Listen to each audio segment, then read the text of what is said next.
வேதம் கேட்போம். உபாகமம் 13ஆம் அதிகாரம். உங்களுக்குள்ளே ஒரு தீர்க்கதரிசி ஆகிலும் சொப்பனக்காரன் ஆகிலும் எழும்பி, நீங்கள் அறியாத வேறே தேவர்களை பின்பற்றி அவர்களை சேவிப்போம் வாருங்கள் என்று சொல்லி, உங்களுக்கு ஒரு அடையாளத்தையும் அற்புதத்தையும் காண்பிப்பேன் என்று குறிப்பாய் சொன்னாலும், அவன் சொன்ன அடையாளமும் அற்புதமும் நடந்தாலும், அந்த தீர்க்கதரிசி ஆகிலும் அந்த சொப்பனக்காரன் ஆகிலும் சொல்லுகிறவைகளை கேளாதிருப்பீர்களாக. உங்கள் தேவனாகிய கர்த்தரிடத்தில் நீங்கள் உங்கள் முழு இருதயத்தோடும் உங்கள் முழு ஆத்துமாவோடும் அன்பு கூறுகிறீர்களோ இல்லையோ என்று அறியும்படிக்கு உங்கள் தேவனாகிய கர்த்தர் உங்களை சோதிக்கிறார். நீங்கள் உங்கள் தேவனாகிய கர்த்தரை பின்பற்றி அவருக்கு பயந்து அவர் கற்பனைகளை கைக்கொண்டு அவர் சத்தத்தை கேட்டு அவரை சேவித்து அவரை பற்றிக் கொள்வீர்களாக. அந்த தீர்க்கதரிசியும் அந்த சொப்பனக்காரனும் கொலை செய்யப்பட கடவன். நீங்கள் நடக்கும்படி உங்கள் தேவனாகிய கர்த்தர் உங்களுக்கு விதித்த வழியை விட்டு உங்களை விலகும்படி அவன் உங்களை எகிப்து தேசத்திலிருந்து புறப்பட பண்ணினவரும் உங்களை அடிமைத்தன வீட்டிலிருந்து நீங்களாக்கி மீட்டு கொண்டவருமான உங்கள் தேவனாகிய கர்த்தருக்கு விரோதமான துரோக பேச்சை பேசினான். இப்படிப்பட்ட தீமையை உங்களிடத்திலிருந்து விலக்குவீர்களாக.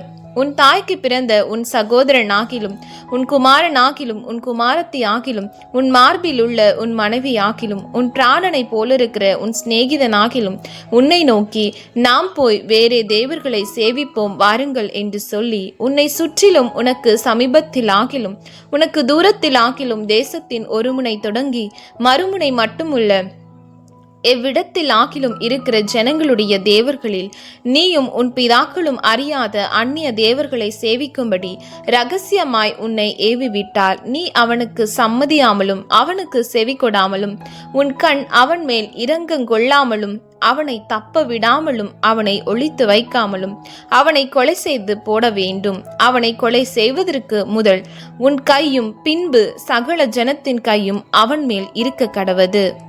அடிமைத்தன வீடாகிய எகிப்து தேசத்திலிருந்து உன்னை புறப்பட பண்ணின உன் தேவனாகிய கர்த்தரை விட்டு விலகும்படி அவர் உன்னை ஏவின படியினால் அவன் சாகும்படி அவன் மேல் கல்லெறிய கடவாய்.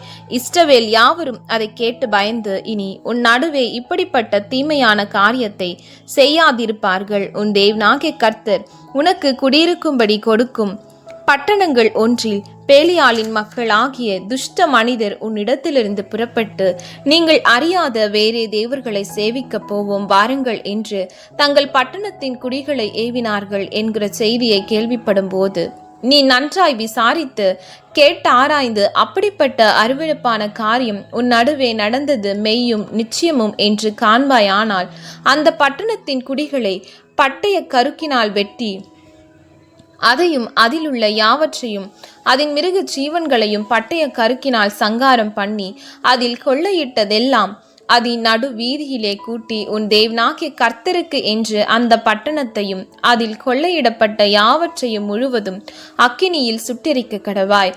அது இனி கட்டப்படாமல் நித்திய மண்மேடா இருக்க கடவது. சபிக்கப்பட்ட பொருளில் ஒன்றும் உன் கையில் இருக்க வேண்டாம்.